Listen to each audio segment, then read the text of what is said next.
Oke, selamat sore teman-teman semua. Saya tahu ini adalah jam yang ngantuk, habis makan, tapi mungkin ada yang udah ngopi. Semoga nggak ngantuk ya. Nah, kita akan memulai satu khotbah berseri dengan satu tema judul yang baru yaitu The Great Exchange. Coba bilang bareng-bareng The Great Exchange. Bahasa Indonesianya adalah pertukaran agung. Nah, kita akan mengkhotbahkan ini secara 7 kali sampai nanti Minggu Paskah tanggal 5 April. Jadi kita akan bertemu untuk membicarakan The Great Exchange ini atau pertukaran agung ini selama 7 kali pertemuan. Nah, kalau kita bicara tentang The Great Exchange, ini sebenarnya adalah doktrin dasar Injil yang diajarkan oleh Martin Luther. Tahu ya Martin Luther ya, Bapak Reformasi Kekristenan Martin Luther, dia berbicara tentang The Great Exchange. Sebenarnya kalau kita lihat ada turunannya, John Calvin pun mengajarkan hal ini. Maka itu karena mereka mengajarkan, nah di tempat ini juga kita akan belajar tentang hal ini. Apa itu The Great Exchange? Great Exchange adalah istilah yang muncul jelas dalam tulisan Martin Luther dalam bukunya The Freedom of a Christian tahun 1520. Saya yakin kita semua belum ada yang lahir pada tahun itu. Nah, Luther berkata kira-kira seperti ini. Kristus mengambil apa yang menjadi milik kita dan memberikan kepada kita apa yang menjadi miliknya. Itulah pertukaran agung. Ya, sekali lagi Kristus mengambil apa yang menjadi milik kita. Apa sih yang menjadi milik kita? Apa kira-kira? Maut. Terus apa lagi? Kutuk. Terus apa lagi? Semua itu karena dosa. Ya. Jadi Kristus mengambil apa yang menjadi milik kita. Dosa diambil dan memberikan kepada kita apa yang menjadi miliknya. Apa yang menjadi milik Kristus? Kekudusannya, kemuliaannya, ya, dia kelayakannya, keberhargaannya. Itu yang diberikan kepada kita. Itulah pertukaran agung. Nah, kalau kita bicara tentang topik ini, maka kita akan dibawa lebih dalam lagi dan kita akan belajar satu doktrin yang namanya substitusi penal. Coba katakan substitusi penal. Apa substitusi penal ini? Makanan apa ini substitusi penal ini? Ngucapinnya juga susah. Gitu kan? Apa itu? Substitusi penal adalah dalam bahasa Inggrisnya penal substitution. Atau dalam bahasa Latin substitutio poena. Yang artinya penggantian dalam hukuman. Nah, kalau kita pecah jadi 2 kata, substitusi itu penggantian, jadi Yesus berdiri di tempat kita, ya. Penal itu hukuman. Nah, kita tahu kalau di sepak bola ada tendangan, hukuman, penalti. Nah, penal itu tuh kayak gitu tuh, penalti. Oke, terima kasih. Saya kerasa rambut saya kayak terbang-terbang gitu. Padahal nggak terbang. Padahal pendek. Nah itu, Yesus berdiri di tempat kita, penal itu hukuman, kayak penalti gitu ya. Yang ditanggung bukan sekedar penderitaan, tapi hukuman atas dosa kita. Jadi yang diambil dari kita ini dosa kita. Ya. Jadi bukan hanya menderita, ia dihukum sebagai pengganti. Berarti apa substitusi penal itu? Berarti Yesus dihukum menggantikan kita, menanggung hukuman yang seharusnya kita terima. Karena dosa, kita harus menerima hukuman itu. Karena dosa kita mati. Karena dosa kita ada di maut. Tapi Yesus menggantikan posisi kita sehingga kita beroleh kehidupan. Yesus dihukum menggantikan kita, menanggung hukuman yang seharusnya kita terima supaya kita dibebaskan dan dibenarkan. Siapa yang membebaskan kita? Yesus. Lewat kayu salibnya kita dibebaskan. Dan lewat kayu salibnya kita dibenarkan. So bukan kita yang benar teman-teman. Bukan kita yang bisa membebaskan diri kita. Bukan kita yang bisa menyelamatkan diri kita, bukan. Tapi karena karyanya yang begitu agung di atas kayu salib, itulah yang membebaskan setiap kita dan yang membenarkan setiap kita. Amin. Nah kalau kita belajar tentang pertukaran agung ini atau substitusi penal ini, kita mesti lihat dasar Alkitabnya. Ternyata banyak banget ditulis di Alkitab. Yesaya 53 ayat 5 dikatakan, ganjaran yang mendatangkan keselamatan bagi kita ditimpakan kepadanya. Ditimpakan berarti terjadi pertukaran. Galatia 3 ayat 13, Kristus telah menebus kita dari kutuk hukum Taurat dengan jalan menjadi kutuk. Menjadi, ini ada satu pertukaran. 2 Korintus 5 ayat 21, dia yang tidak mengenal dosa telah dibuatnya menjadi dosa. 1 Petrus 2 ayat 24, ia sendiri telah memikul, terjadi pertukaran dosa kita di dalam tubuhnya di atas kayu salib. Alkitab nggak berkata Yesus hanya memberi contoh. Yesus nggak memberi contoh. Tapi Alkitab berkata, ia memikul dosa. Nah kalau kita bicara tentang substitusi penal ini, pergantian ini, sebenarnya ini sudah terjadi dari semenjak awal, teman-teman. Dari zaman manusia diciptakan dan manusia mengalami kejatuhan dosa, substitusi itu sudah terjadi. Waktu manusia kedapatan makan buah itu, kemudian mereka merasa bahwa dirinya mereka telanjang, ingat apa? Allah memberikan pakaian dari kulit binatang. Nah ketika ada kulit binatang, berarti ada binatang yang disembelih, benar gak? Berarti ada binatang yang dikorbankan. Kan itu kulit binatang gak datang begitu aja kan? Ada binatang yang dikorbankan.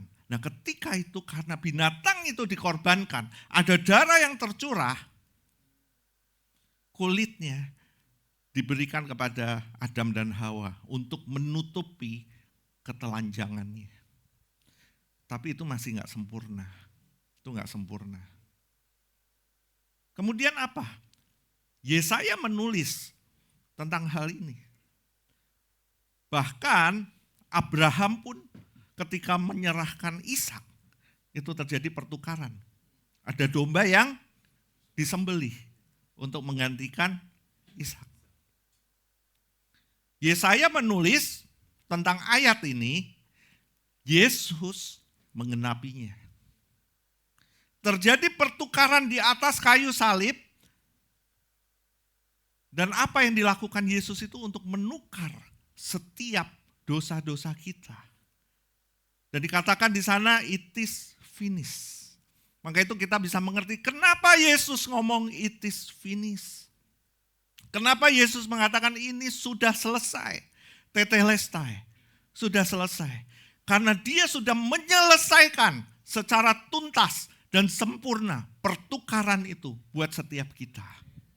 Dan dikatakan it is finished tetelestai itu dalam bahasa perfect tense. Berarti apa? Itu terjadi dulu, sekarang saat itu, dan sampai ke depan. Jadi dia menebus setiap dosa-dosa kita.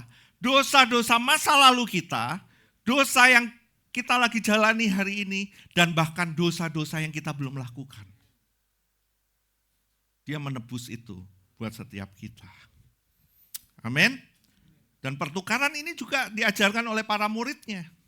Petrus mengajarkan, tadi beberapa ayat itu Petrus. Paulus pun mengajarkan tentang hal ini. Dan diperjelas oleh Martin Luther, kemudian John Calvin juga mengajarkan dan sampai hari ini. So kita mesti ngerti kenapa kita mengajarkan pertukaran agung ini. Amin. Nah kita mesti tahu kenapa Martin Luther mengajarkan hal ini. Jadi kalau kita tahu Martin Luther itu seorang biarawan. Dia seorang biarawan, dia merasa bahwa hidupnya itu di dalam ketakutan.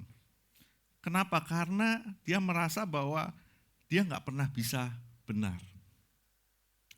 Dia takut murka Allah, karena dia tahu ketika dia berdosa, murka Allah itu tetap harus dia jalani. Kemudian dia menyiksa dirinya, karena dia merasa lewat penderitaanlah keselamatan itu bisa datang buat dia. So dia menyiksa dirinya, dia mengaku dosa berjam-jam. Kenapa? Karena dia merasa bahwa hidupnya kotor, penuh dengan dosa. Maka itu dia harus mengaku dosa terus-menerus. Bahkan berjam-jam gak cukup. Karena hidup kita menit demi menit, jam demi jam, itu kita berdosa.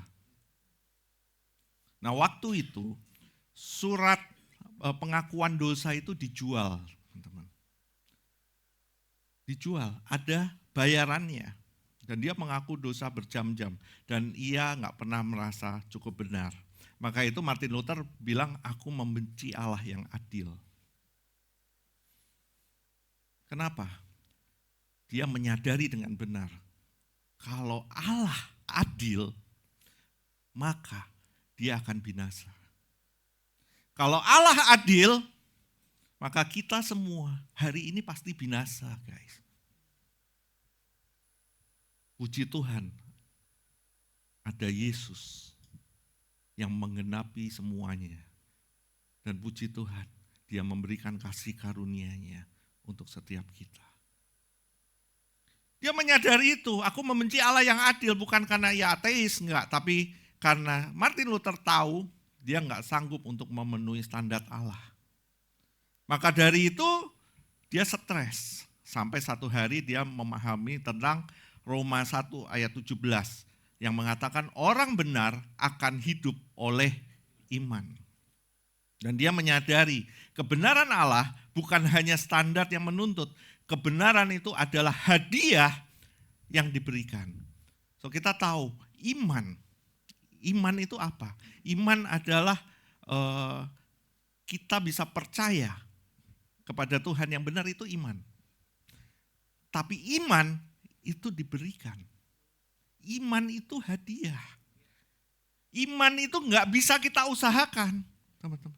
Iman itu hadiah. Saudara kalau tahu, iman di dalam perjanjian baru itu dari asal kata pistis. Pistis itu kata benda. Nah kalau kata benda, ketika kita punya iman dan iman itu kata benda, berarti ada yang menaruh benda itu. Benar nggak? Ada yang menaruh. Sehingga itu bukan kata kerja, tapi itu kata benda.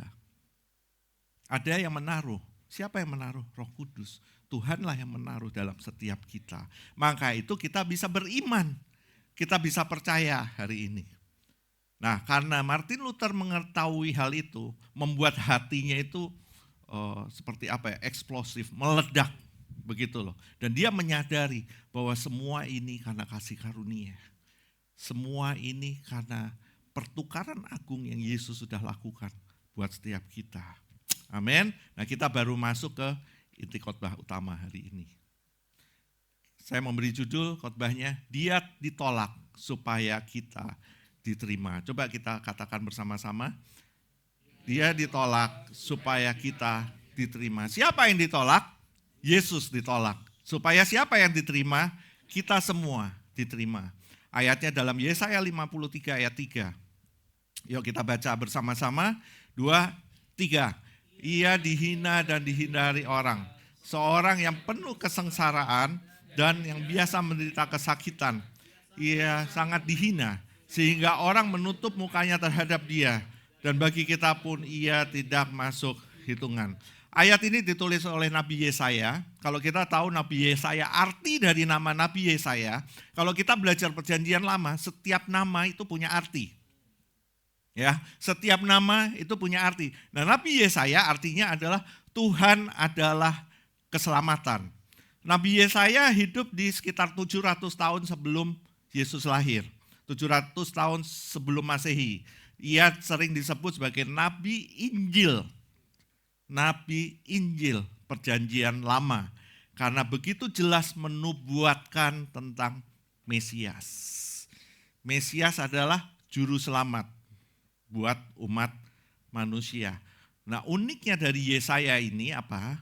Naskah Yesaya dalam Dead Sea Scroll itu ditulis 200 sebelum Masehi, sudah memuat Yesaya 53 hampir identik dengan teks modern. Artinya nubuat ini ditulis ratusan tahun sebelum Yesus lahir. Jadi tulisan ini sudah ada ratusan tahun sebelum Yesus lahir. So ini bukan rekayasa pasca penyalipan. Jadi ini bukan tulisan yang ditulis setelah Yesus disalib, enggak. Ini benar-benar nubuatan yang ditulis oleh Nabi Yesaya yang akhirnya digenapi oleh Yesus. Secara historis ini adalah satu teks mesianik paling kuat dalam perjanjian lama. Nah, inilah the great exchange. Apa? Di salib Kristus diperlakukan seperti kita, supaya kita diperlakukan seperti Dia. Inilah the great exchange. So khotbah hari ini akan dibagi menjadi 4 bagian. Pertama, ia dihina dan dihindari. Kedua, ia penuh kesengsaraan dan menderita kesakitan. Ketiga, ia sangat dihina. Dan keempat, karenanya kita diterima penuh. Kita mulai dari yang pertama, ia dihina dan dihindari. Apa sih ia dihina? Di dalam Yesaya 53 ayat 3 dikatakan ia dihina. Ia dihina di sini dari kata kuncinya atau bahasa aslinya bazah. Apa arti dari bazah? Bazah adalah diremehkan, dianggap tidak bernilai, diberlakukan seperti sampah, diabaikan dengan sikap sangat jijik, dianggap tidak layak dihormati. Luar biasa. Jadi ini bukan sekedar ejekan doang, enggak. Ini adalah penolakan terhadap keberadaannya. Nah, dunia melihat dia dan berkata gini, enggak menarik nih, enggak menarik, enggak penting. Kurang lebih seperti itu. Bahasa itu jadi seperti ini nih. Jadi bayangkan ada seseorang ya masuk ke ruang rapat, ruang meeting, ruang rapat. Terus dia menyapa orang yang ada di sekitarnya, pasti dong. Dia menyapa, tapi nggak ada yang menjawab. Kemudian dia duduk, nggak ada satupun juga yang noleh ke dia. Waktu dia bicara, orang itu motong aja pembicaraannya tanpa mendengar. Ini sebenarnya bukan mereka nggak mendengar, enggak.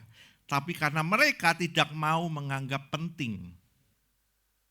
Nah, bahasa itu seperti itu. Kadang bukan dihina dengan kata-kata kasar, tapi dibuat seolah-olah keberadaannya itu nggak bernilai.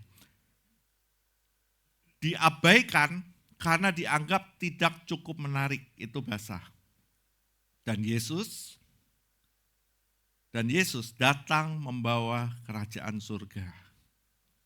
Tapi manusia lebih tertarik pada kuasa dan sensasi. Yesus datang membawa kerajaan surga, teman-teman. Yesus datang membawa keselamatan. Yesus datang membawa rumah untuk setiap kita di kekekalan. Tapi manusia lebih tertarik kepada kuasa, benar atau benar? Manusia sejujurnya lebih tertarik kepada mujizat. Manusia sejujurnya lebih tertarik kepada apa? Waktu ada hal-hal mistik, ya. Terus hal mistik itu nggak terjadi. Nah itu, manusia tuh lebih seneng sama kayak gitu. Lebih seneng ngusir-ngusir setan gitu kan. Mujizat, lihat mujizat di depannya. Sehingga mendatangkan sensasi. Manusia lebih seneng kayak gitu. Padahal Yesus datang membawa kerajaan surga. So Yesus tidak ditolak karena gagal. Enggak. ia ditolak karena tidak sesuai dengan ekspektasi manusia.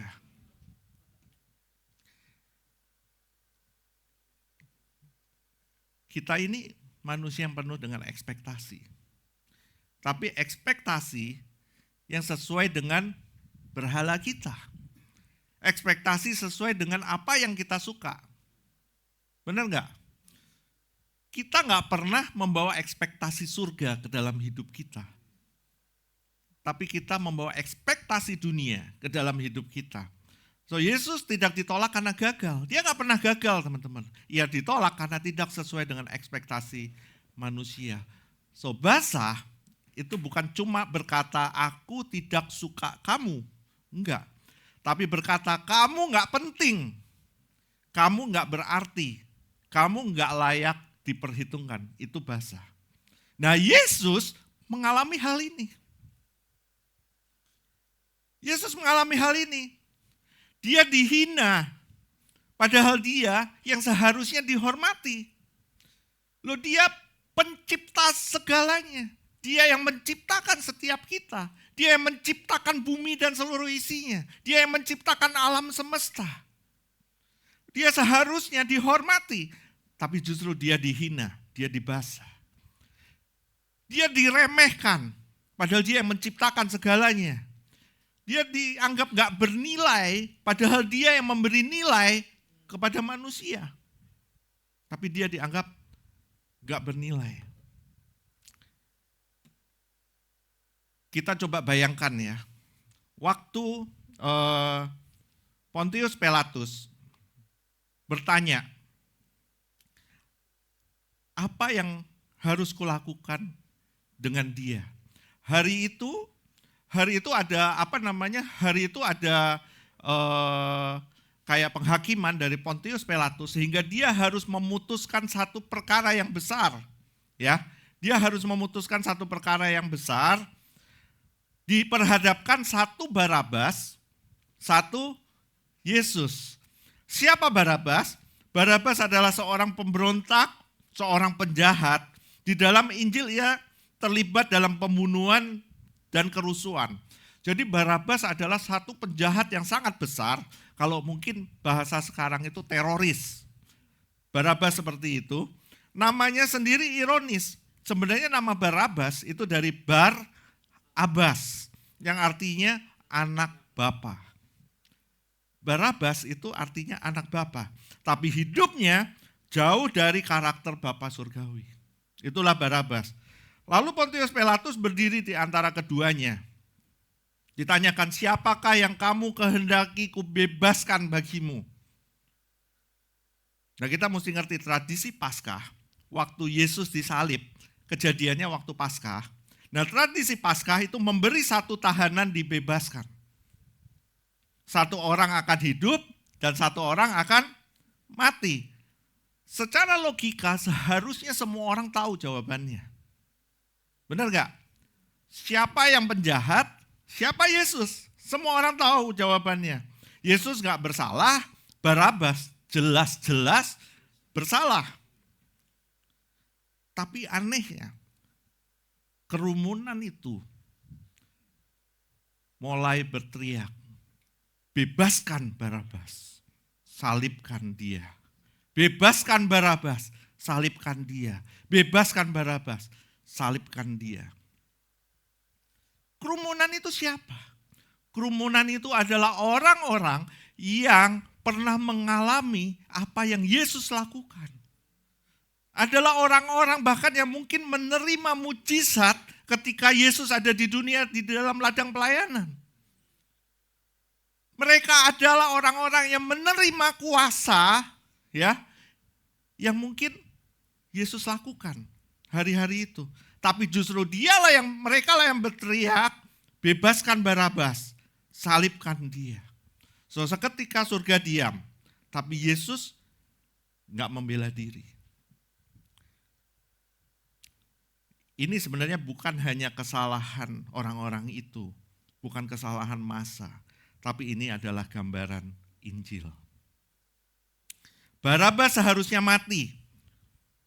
Barabas seharusnya mati. Yesus seharusnya bebas. Tapi justru sebaliknya, Barabas berjalan keluar dari penjara. Artinya Barabas bebas. Yesus berjalan menuju kayu salib. Artinya dia terhukum. Tanpa kata-kata yang panjang, adegan ini sebenarnya bisa berteriak gini. Yang bersalah dibebaskan, yang enggak bersalah dihukum. Itulah pertukaran, itulah the great exchange. Barabas enggak pernah memohon. Dan dikatakan dalam cerita itu, dia juga enggak bertobat. Barabas hanya menerima kebebasan. Karena Yesus menggantikan posisinya. Karena Yesus menggantikan posisi Barabas itu. Kalau enggak ada Yesus yang menggantikan, Barabas tetap akan dihukum.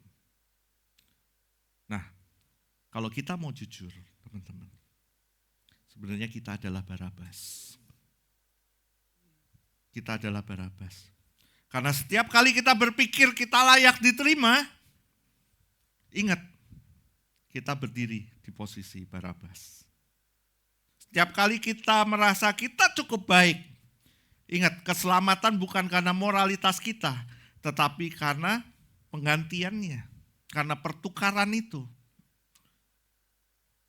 Bayangkan coba rantai dilepas dari tangan kita, ya, dilepas. Dan pasukan tentara itu bilang, kamu bebas. Kamu berjalan keluar, kita berjalan keluar, di belakang kita ada orang yang menggantikan hukuman kita sedang dicambuk hari itu. Setiap langkah kebebasanmu hari ini, setiap langkah kemerdekaanmu hari ini, itu adalah langkah penderitaannya. Gak ada kebebasan Barabas tanpa salib Kristus. Gak ada keselamatan kita tanpa penggantian itu. Gak ada. Kita sering seperti itu. Kita sering membela diri padahal kita tahu kita yang salah. Dunia menolak dia. Dunia menolak dia bukan karena ia gak layak. Tapi karena dunia tidak siap menerima kasih yang bisa dikendalikan. Ia diremehkan supaya kita yang hina tidak lagi hidup dalam kehinaan. Masalah terbesar kita sebenarnya gini, takut gak dianggap penting, benar gak? Sebenarnya masalah terbesar kita itu takut gak dianggap penting. Takut gak relevan dengan dunia ini. Padahal jelas-jelas ayatnya ngomong apa? Janganlah engkau menjadi serupa dengan dunia ini. Tapi kenapa kita selalu takut gak relevan dengan dunia ini? Ini masalah kita sebenarnya. Kita mengejar apa yang orang bilang. Kita mengejar apa yang orang bilang ini baik. Kita mengejar opini manusia. Benar gak? Opini manusia yang kita kejar. Validasi manusia. Prestasi untuk siapa sih? Prestasi untuk manusia. Tapi salib berkata, jika anak Allah rela diremehkan demi menebus kita, mengapa kita masih diperbudak dan diperhamba oleh opini manusia? Itulah kita. Kita lebih senang opini manusia. Kita lebih senang apa yang orang bilang. Maka itu kita selalu mengkorbankan Tuhan. Ya, mengkorbankan Tuhan demi opini manusia. Kalau saya mau bilang lebih sadis lagi, kita selalu menyalibkan Kristus demi opini manusia buat kita. So, berhala kita adalah manusia. Kita memberhalakan orang yang lebih hebat daripada kita, mungkin kita memberhalakan kekayaan, kita memberhalakan banyak hal untuk opini manusia itu. Gua harus jadi kaya supaya orang melihat gua berhasil. So ada yang bilang Aku harus diberkati dulu secara materi, baru aku bisa melayani. Supaya apa? Supaya nama Tuhan tidak dipermalukan. Wow. Banyak yang bilang seperti itu. Supaya nama Tuhan tidak dipermalukan. Dengan cara apa? Dengan cara gue diberkati. Berarti kamu bisa membeli nama Tuhan. Dengan duitmu, dengan hartamu, kamu bisa membeli Tuhan. Sebenarnya siapa Tuhannya? Hartamu atau dia yang udah mati di atas kayu salib? Yuk kita introspeksi diri kita. Lanjut. Dikatakan di Yesaya. Dan dihindari orang. Dihindari ini terjadi penolakan relation. Artinya apa? Dihindari orang itu artinya ditinggalkan, dijauhi, dan dianggap najis. Nah, Yesus mengalami ini semua. Dia dihianati oleh murid terdekatnya yaitu Yudas. Dia dihianati. Yudas adalah murid yang dipercaya, maka itu dia pegang duit. Dia dipercaya, tapi dia dihianati oleh Yudas. Petrus murid terdekatnya. Kenapa saya bilang terdekat? Karena kemanapun Yesus pergi, selalu bersama 3 murid. Petrus, Yakobus, dan Yohanes. Petrus murid terdekatnya, bahkan dia menyangkal Yesus 3 kali. Dia gak cuma menyangkal, bahkan mengutuki dan menyumpahi. Dikatakan. Waktu perjalanan salib, Yesus ditinggalkan oleh murid-muridnya. Yesus sendirian. Murid-muridnya pergi ngacir ke sana ke sini karena ketakutan. Dan Yesus dicemooh oleh massa. Massa yang sebenarnya waktu Yesus lewat, massa itu mengagung-agungkan Yesus. Tapi hari itu, massa itu mencemooh Yesus. So kalau lihat penderitaan Yesus ini, Yesus bukan turis atau pendatang di lembah penderitaan. Tapi ia penduduk tetap di situ. Jadi Yesus tuh gak asing dengan luka emosional. Dia gak asing dengan kesepian diri. Dia juga gak asing dengan betrayal trauma atau trauma dihianati. Nah kalau kita bicara tentang betrayal trauma ini menarik gitu ya. Apa sih betrayal trauma? Betrayal trauma adalah trauma psikologis yang terjadi ketika seseorang dihianati oleh orang yang seharusnya menjadi tempat aman dan percaya. Jadi dia dihianati oleh orang terdekat gitulah. Dia dihianati oleh orang yang sangat dia percaya. Jadi ini bukan sekedar sakit hati, bukan sekedar kecewa. So siapa di sini yang pernah dihianati orang terdekat? Coba angkat tangan.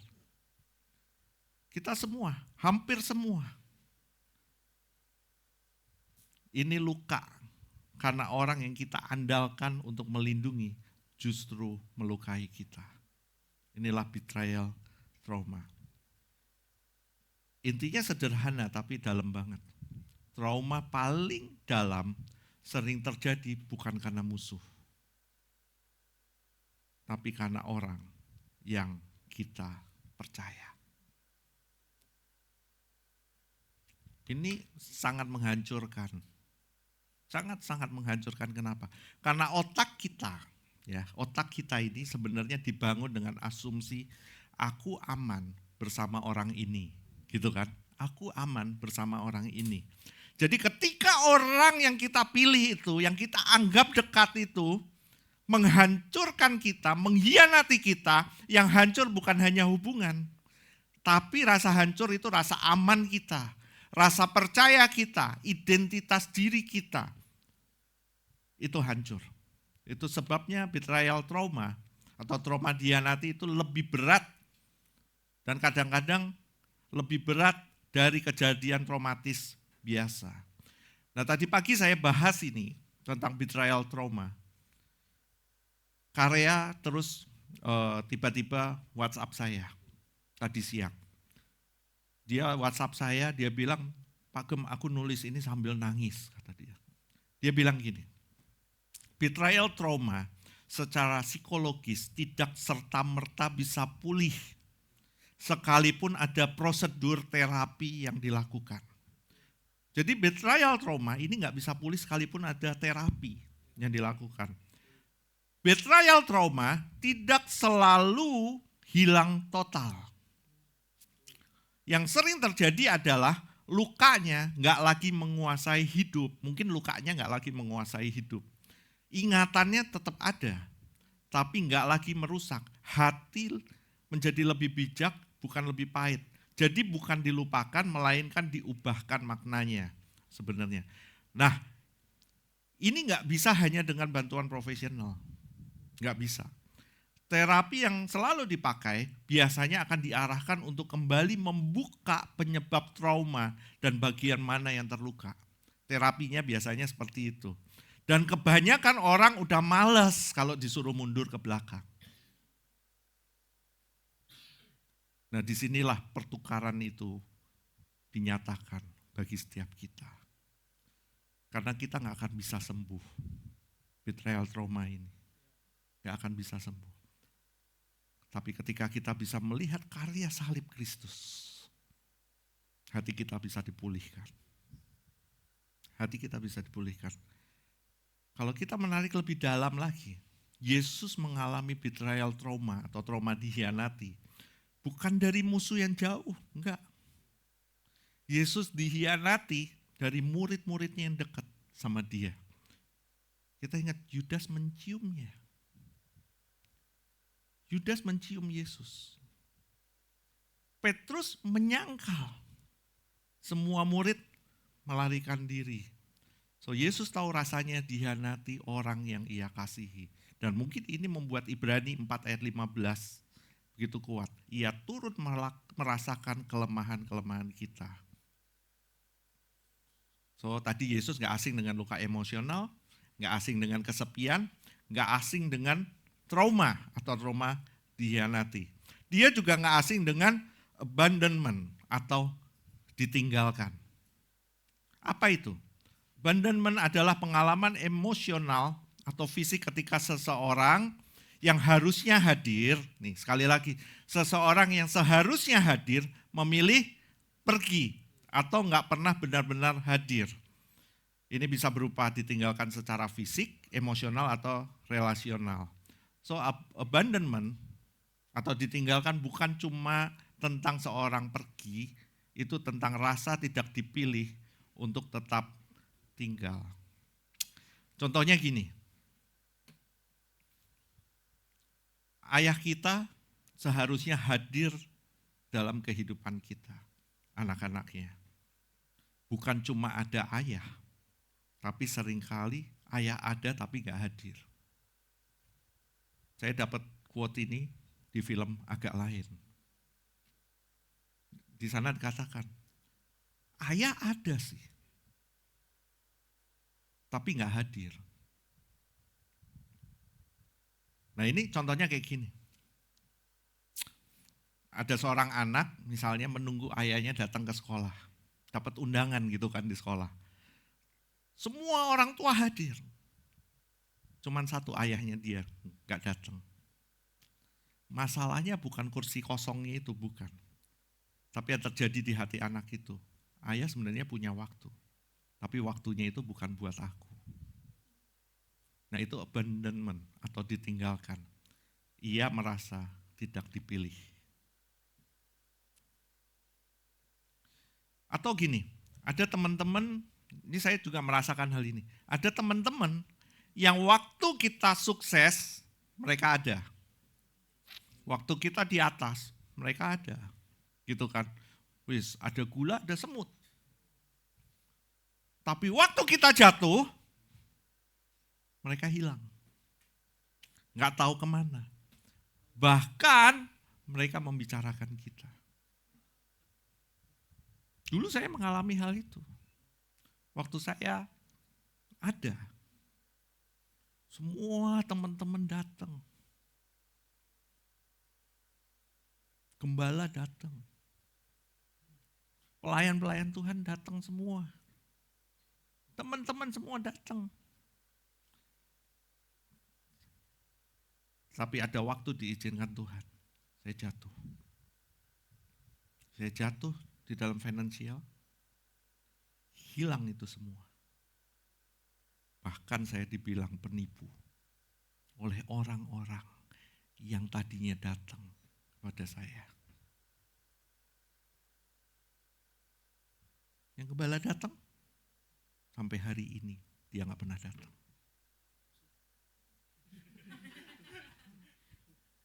Yang pelayan-pelayan itu mereka nggak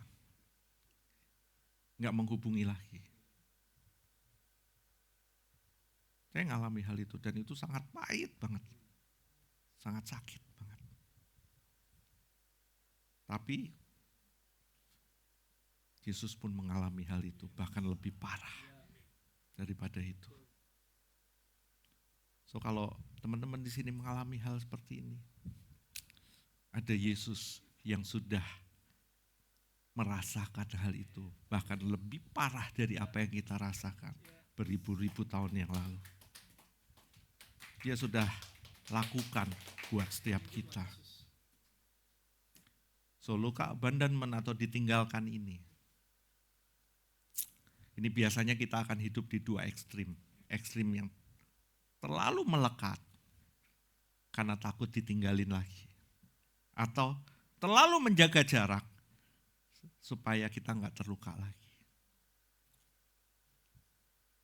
Banyak yang bilang, udahlah, gua maafin aja. Gua udah mengampuni, tapi nggak usah ketemu ya. Gua udah mengampuni, tapi gua nggak rela untuk ketemu. Gua nggak mau untuk ketemu. Banyak. Nggak cuma saudara, saya pun mengalami. Saya nggak pengen ada ketemu satu orang dalam hidup saya. Saya pun mengalami. So terlalu menjaga jarak supaya nggak terluka lagi. Nah Yesus di atas kayu salib, dia mengatakan, Allahku, Allahku, mengapa engkau meninggalkan aku? Dia katakan, Eloi, Eloi, lama sabatani. Allahku, Allahku, Bapa, Bapa, mengapa engkau meninggalkan aku? Sebenarnya ia masuk ke dalam abandonment, ditinggalkan yang paling gelap. Bukan karena dia berdosa, enggak. Bukan karena dia gagal, enggak. Tapi supaya kita enggak pernah benar-benar ditinggalkan lagi. Ia mengalami ditinggalkan supaya kita tidak pernah sendirian. So Roma 8 berkata, tidak ada yang bisa memisahkan kita dari kasih Allah. Itu jawaban Injil terhadap abandonment. Saya rindu pengen baca untuk saudara, Roma 8 ayat 37 sampai 39. Tetapi dalam semuanya itu kita lebih daripada orang-orang yang menang oleh Dia yang telah mengasihi kita. Dialah yang membawa kemenangan buat setiap kita. Dialah yang membuat kita menjadi menang. Dialah yang membuat kita menjadi merdeka hari ini. Lepas dari semua dosa. Sebab aku yakin bahwa baik maut maupun hidup, baik malaikat-malaikat maupun pemerintah-pemerintah, baik yang ada sekarang maupun yang akan datang, atau kuasa-kuasa baik yang di atas maupun di bawah, ataupun suatu makhluk lain, tidak akan dapat memisahkan kita dari kasih Allah yang ada dalam Kristus Yesus Tuhan kita. So gak ada kuasa apapun juga di dunia ini yang bisa memisahkan kita dari kasih Allah. Gak ada. So ketika engkau berkata bahwa yuk kita jaga keselamatan kita. Kamu mau jaga dari apa keselamatan kamu? Kamu tidak akan pernah bisa menjaga keselamatanmu. Karena apa? Dia yang memberikan keselamatan itu. Kok kamu sok jago bisa menyelamatkan diri kamu sendiri? Ketika kita mikir bahwa kita bisa menjaga keselamatan kita, itu sama dengan kita merasa kita lebih hebat dari Tuhan. Ketika kita merasa bahwa dengan perbuatan kita bisa membeli keselamatan, itu berarti kita tidak mengakui semua perbuatan yang Dia lakukan di atas kayu salib buat setiap kita.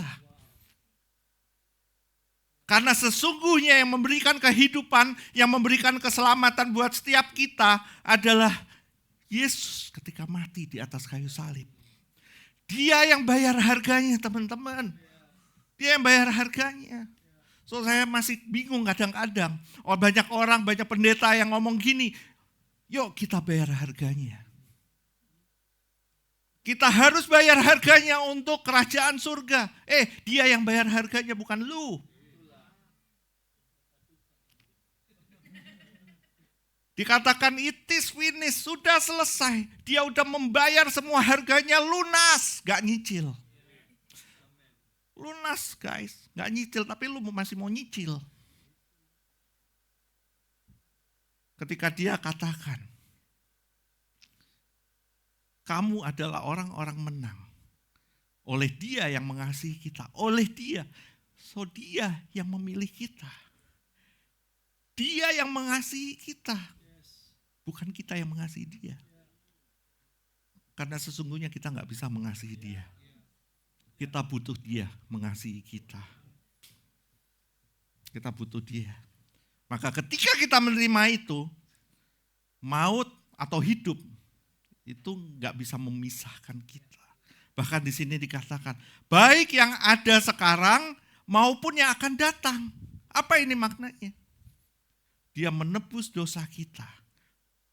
Apa dosa yang kita sudah lakukan? Dosa kita hari ini, bahkan dosa kita yang kita belum lakukan Dia akan datang pun, Dia sudah bereskan buat setiap kita. Dia sudah bayar buat setiap kita.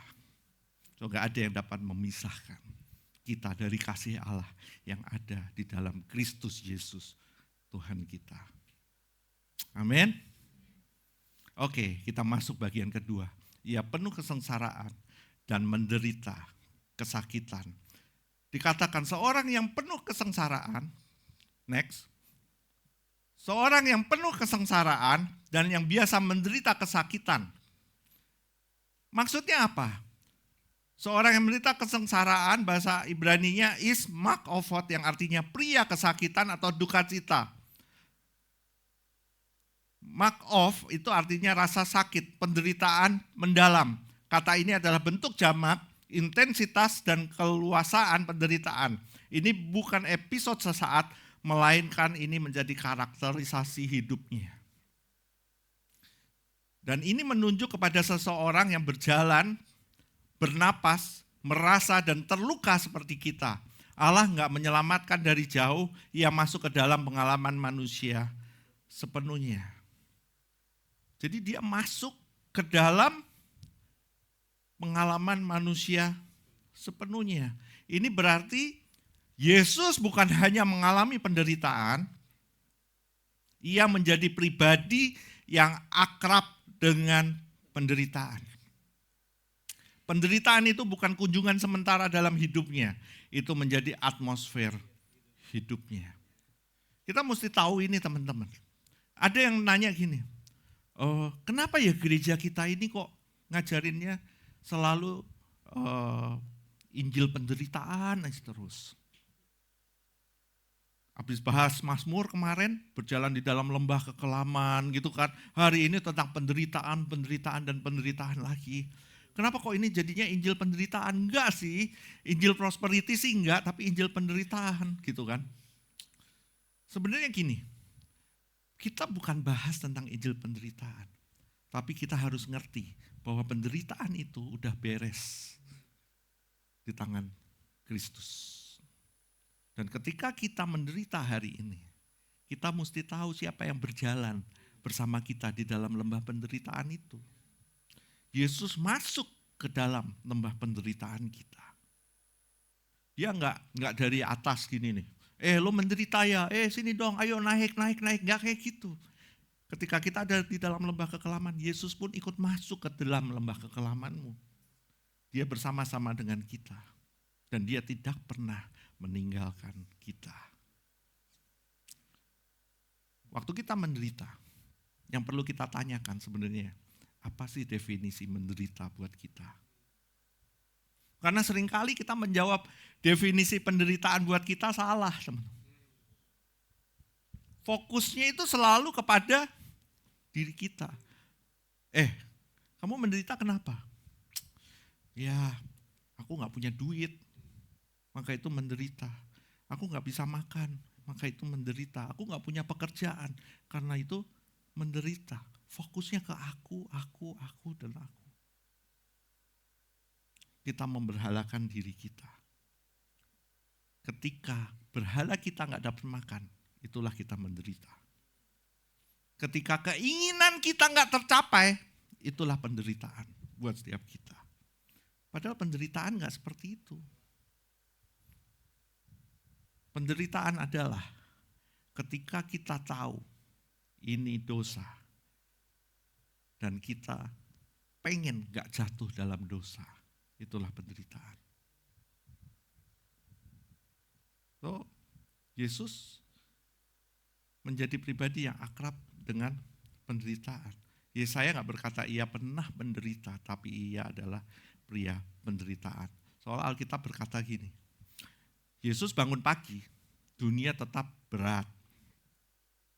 Yesus berjalan dan hati manusia tetap menolak.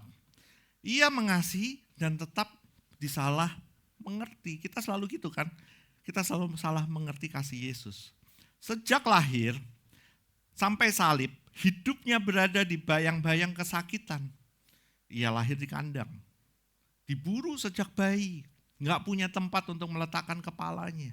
Dihianati oleh sahabat-sahabatnya, ditolak oleh bangsanya, ditinggalkan oleh muridnya, disalib oleh ciptaannya sendiri. Penderitaan bukan klimaks hidup Yesus, tapi itu jalur hidupnya. Seringkali kita datang ke Yesus kalau kita lagi sakit atau susah aja kan. Gitu kan. Padahal Injil berkata Tuhan yang kita datangi adalah Tuhan yang sudah lebih dulu terluka. Bahkan, dan mungkin inilah alasan mengapa Yesus begitu lembut kepada orang yang hancur. Karena ia bukan hanya juru selamat orang berdosa. Ia adalah sahabat bagi jiwa yang terluka. Yesus tidak hanya mati untuk dosa kita, ia hidup cukup lama untuk merasakan luka kita. Salib bukan pertama kali Yesus menderita, itu hanya hari ketika dunia akhirnya melihat penderitaan yang selama ini ia sembunyikan. Sebenarnya seperti itu. Dan dikatakan di Yesaya tadi, dan ia menderita kesakitan. Dalam bahasa Ibrani digunakan kata yadua dan coli, yang artinya akrab, dikenal dekat, atau sakit, penderitaan, luka fisik dan batin. Artinya, Yesus bukan sekedar pernah menderita, tetapi hidupnya akrab dengan penderitaan. So, ia mengenal sakit penolakan, pengkhianatan, kesepian, penderitaan emosional dan fisik. Penderitaan bukan hanya terjadi di atas kayu salib, tapi itu menyertai seluruh hidupnya. Yesus datang bukan sebagai Allah yang jauh dari rasa sakit manusia, tapi sebagai pribadi yang mengerti penderitaan manusia dari dalam. Karena itu tidak ada luka manusia yang asing baginya. Yesus tidak hanya mati dalam penderitaan, ia hidup sebagai pribadi yang akrab dengan penderitaan supaya tidak ada manusia yang menderita sendirian. Itulah. Kita masuk ke bagian yang ketiga, ia sangat dihina. Ia sangat dihina itu apa sih? Orang menutup mukanya terhadap dia. Itu simbol jijik, itu simbol malu, itu simbol pengucilan total. So Yesus dipermalukan secara publik. Dia digantung telanjang. Tidak ada sehelai kain pun yang menutupi tubuhnya. Dan dia disalibkan. Dia dicambuk sehingga dagingnya terkoyak keluar. Dan dia dijadikan tontonan. Dan puncaknya waktu dia bilang, Allahku, Allahku, mengapa engkau meninggalkan aku? Ini bukan sekedar rasa sakit fisik, ini murka Allah. Dan inilah substitusi penalnya, pertukarannya. Dosa kita ditimpakan kepadanya. Murka Allah dicurahkan kepadanya. Disalib, Kristus menjadi seperti kita, supaya kita bisa berdiri di hadapan Allah seolah-olah kita seperti Dia. Ia ditutup wajahnya oleh Bapa supaya wajah Bapa tidak pernah tertutup bagi kita. Salib bukan kecelakaan sejarah, salib adalah keputusan kasih.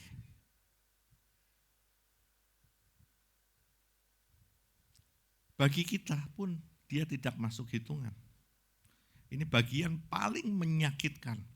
Masalah manusia bukan hanya membunuh Mesias. Masalah manusia adalah mengabaikan dia. Sebenarnya ini masalahnya. Kita tahu bahwa Yesus mati di atas kayu salib. Kita tahu bahwa Yesus adalah juru selamat buat setiap kita. Kita tahu bahwa dia udah menyelesaikan semuanya tuntas di atas kayu salib. Tapi seringkali kita mengabaikan dia. Dengan cara apa? Kita lebih mementingkan diri kita sendiri. Kita lebih mementingkan berhala hati kita. Kita lebih senang menyembah diri kita. Dan kita mengesampingkan bahwa dia sudah menyelesaikan semuanya. Kita lebih memilih opini manusia. Kita lebih memilih mungkin pasangan hidup yang sesuai dengan hati kita, bukan hati Tuhan. Kita lebih memilih pekerjaan yang kita tahu Tuhan gak suka dengan pekerjaan itu. Tapi kita tetap lakukan karena kita tergiur dengan keuntungannya. Ada Roh Kudus di dalam kita yang selalu memberi pengetahuan buat setiap kita. Tapi kita mengabaikan dia. Dan kita memilih hidup kita dikendalikan oleh diri kita sendiri. Seringkali kita seperti itu. Padahal kita tahu dia udah mati di atas kayu salib. So, seakan-akan kita menyalibkan dia untuk yang kedua kalinya. Kita lebih senang menghitung keuntungan, reputasi, peluang kita, relasi kita. Tapi sering Kristus gak masuk dalam hitungan kita. Kita singkirkan Kristus dulu. Kita singkirkan semua karya-karyanya. Kita lebih memilih relasi yang menguntungkan buat kita. Dosa bukan hanya melakukan yang salah. Dosa adalah hidup seolah-olah Kristus enggak penting. Sering enggak kita menganggap Kristus enggak penting? Kita sering loh menganggap Kristus itu enggak penting. Saya pribadi, saya masih sering menganggap Kristus itu enggak penting buat hidup saya. Contohnya, ketika saya berjalan untuk fame diri saya sendiri. Itu Kristus gak penting. Ketika kita tahu kita harus mengampuni seseorang, tapi kita gak mengampuni dia. Kristus gak penting. Padahal kita tahu dia udah melakukannya buat kita. Kita sibuk menghitung dunia, sementara Sang Juru Selamat gak masuk dalam perhitungan kita. Kristus, ketika Kristus tidak menjadi pusat, segala sesuatu yang lain menjadi Tuhan. Yuk kita introspeksi diri kita. Siapa yang menjadi pusat dalam hidup kita? Siapa yang menjadi pusat dalam hidup kita? Pasangan kita kah yang menjadi pusat? Anak kita kah yang menjadi pusat? Pekerjaan kita kah yang menjadi pusat? Duit kita kah yang menjadi pusat? Saudara, saya mau kasih tahu. Gimana sih kita tahu caranya? Kita mengerti bahwa oh iya ternyata ini yang menjadi pusat dalam hidup kita. Tahu nggak gimana caranya? Ketika yang menjadi pusat itu diambil dalam hidup kita, dari hidup kita. dan kita merasa sakit. Kita merasa sakit. Bahkan kita frustasi. Berarti itu yang masih menjadi pusat dalam hidup kita. Banyak yang kita tahu, ini bukan pasangan hidupku, gitu kan. Tapi tetap aja ini gue pacari, gitu kan. Banyak. Udah gitu kita tahu nih ya, kita tahu ini bukan pasangan hidup kita, tapi kita tetap pacarin. Ketika ini diambil, kita tetap sakit. Dan kita tetap nyalain Tuhan. Tuhan, kenapa kau ambil ini? Lah kan gila kan?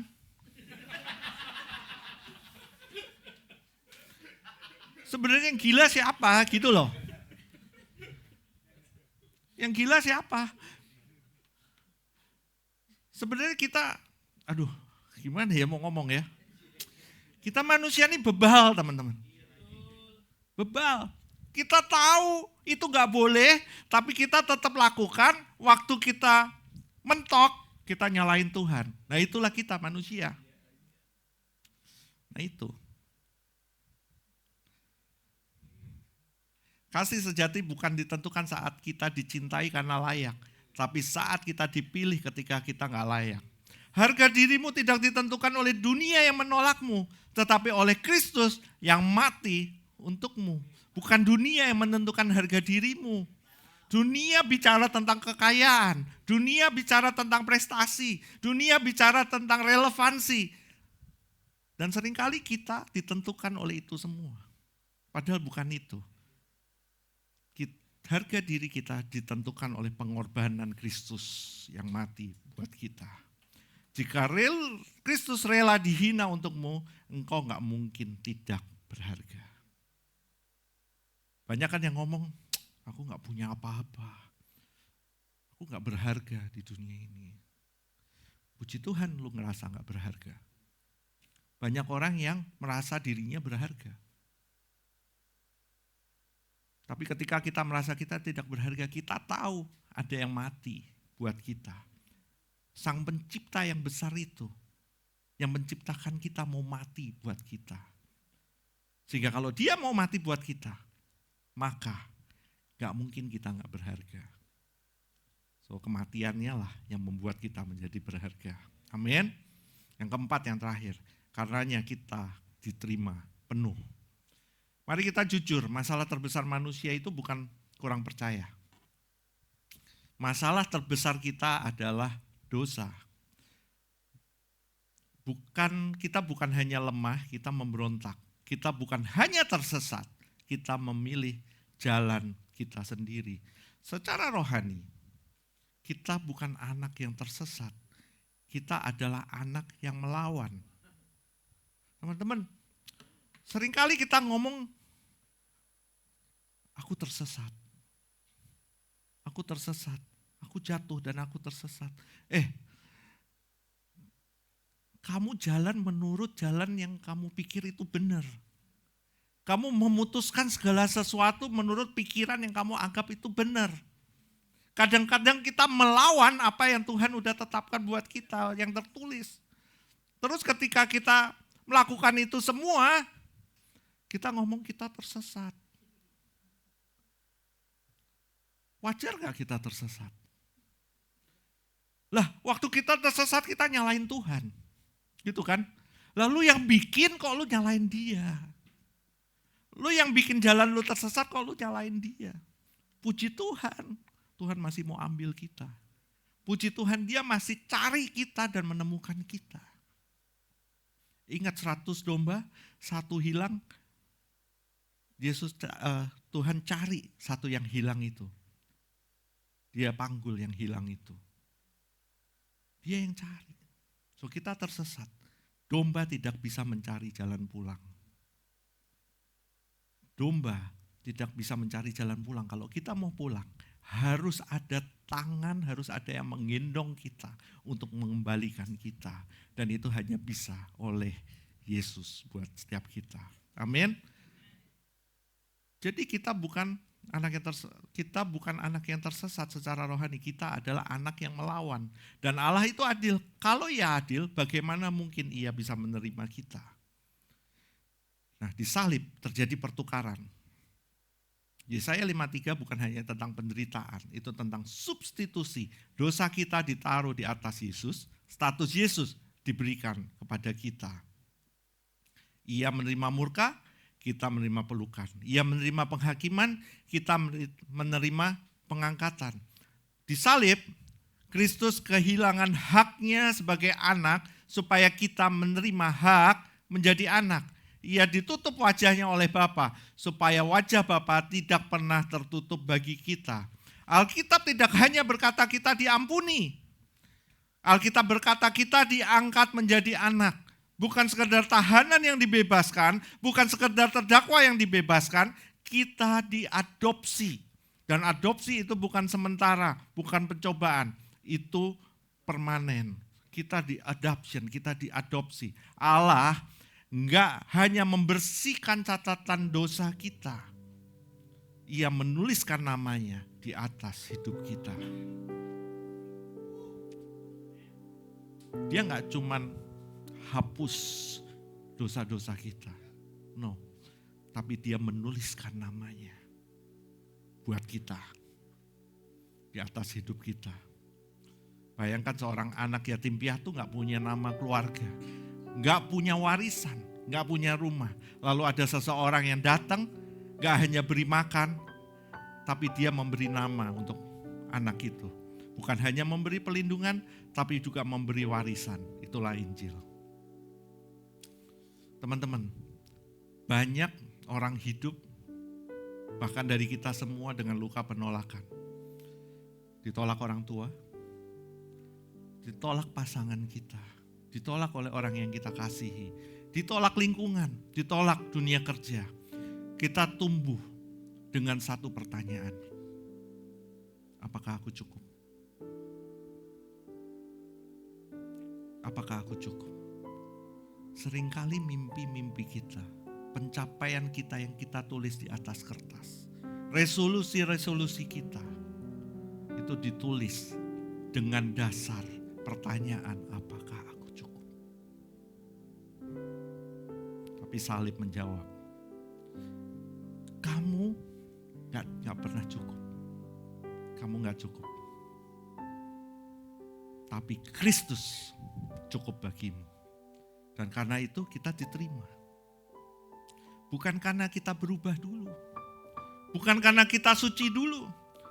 Bukan karena kita layak dulu.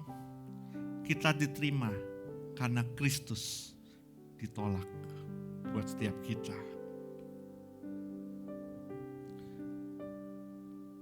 Penerimaan terbesar dalam hidup kita gak datang ketika kita berhasil. Tapi ketika kita menyadari kita sudah diadopsi menjadi anak-anaknya. Waktu si anak, si bungsu, dia dengan berlumuran dosa, dia sudah menghambur-hamburkan semua harta kekayaan ayahnya. Dan ketika dia menyadari bahwa dia udah gak punya apa-apa, dan dia udah gak bisa berbuat apa-apa, bahkan motivasi hatinya pun salah. Aku mau pulang ke rumah bapakku. Karena di rumah bapakku banyak makanan dan aku gak bisa makan. Hari itu bajunya compang-camping. Dikatakan sebelum dia datang ke rumah bapaknya, dia kerja di kandang babi. Sehingga bajunya pun penuh dengan kotoran babi dan baunya luar biasa. Dikatakan hari itu anaknya datang dengan motivasi yang salah sebenarnya ke rumah bapaknya yang raja itu. Apa yang terjadi? Dari kejauhan bapaknya melihat sang anak. Dan bapaknya berlari menghampiri anaknya. Bukan karena anaknya udah baik? Enggak, bukan. Ketika sang raja bapak ini menghampiri anaknya, dia langsung memeluk anak ini dan mencium anak ini.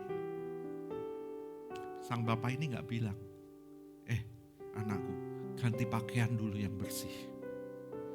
Dia gak ngomong, anakku mandi dulu yang wangi. Dia nggak ngomong. Kamu harus kudus dulu, baru bisa ketemu aku.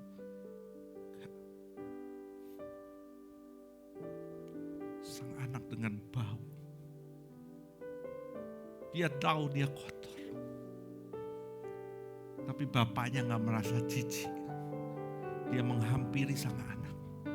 Dia memeluk anak itu. Dia memeluk anak itu. Dan dia mencium anak itu. Dan dia menerima. Dia tetap menerima anak itu. Seberapapun jauh anak itu sudah jatuh. Dia tetap menerima. Allah gak mentoleransi kita. Ia mengasihi kita. Ia merayakan kepulangan kita. Bapak gak berkata, baiklah, masuklah. Enggak. Tapi ia berkata, inilah anakku. So, hari ini kita gak berdiri di rumah Bapak sebagai tamu. No. Kita berdiri sebagai anak. Bayangkan Yesus tergantung di atas kayu salib. Dan ia berseru dalam kesunyian. Eloi, Eloi, lama sabachthani. Bapa, Bapa, mengapa engkau meninggalkan aku? Bayangkan ia menggantung murka yang seharusnya milik kita. Dan bayangkan pintu rumah Bapa perlahan terbuka. Tapi ternyata bukan untuk dia. Tapi untuk kita hari ini. Dan hari ini, jika engkau merasa gak cukup, gak layak, gak dipilih, dengarkan ini. Karenanya kita diterima penuh. Ia menjadi anak yang ditinggalkan. Yesus menjadi anak yang ditinggalkan supaya kita menjadi anak yang dipeluk. Salib bukan hanya tempat pengampunan. Salib adalah pintu adopsi buat setiap kita. Dan karena Yesus ditolak, kita gak lagi jadi orang asing, budak atau hamba. Kita adalah anak. Dan anak gak perlu membuktikan diri. Tapi anak tinggal di dalam kasihnya. Dan jika hari ini kau merasa gak dihargai, kau ditolak atau gak dipilih, salib jelas berkata, engkau diterima. Amin. Soli Deo Gloria. Yuk mari kita berdoa.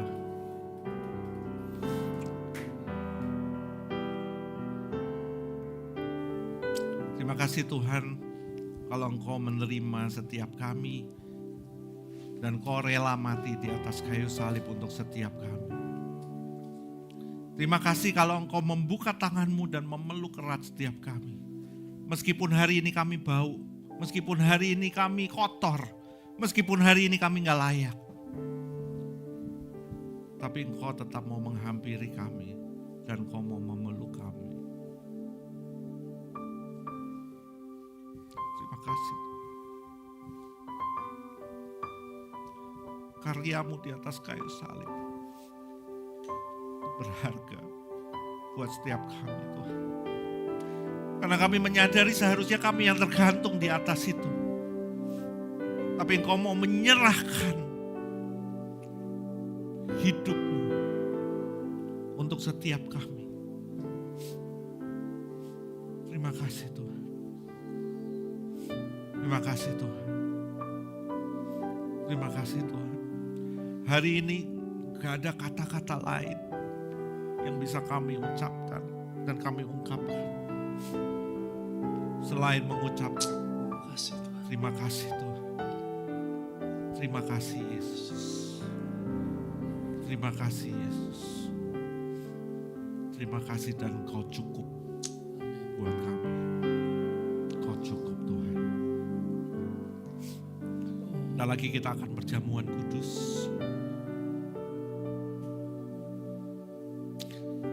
Teman-teman semua yang dikasihi Tuhan.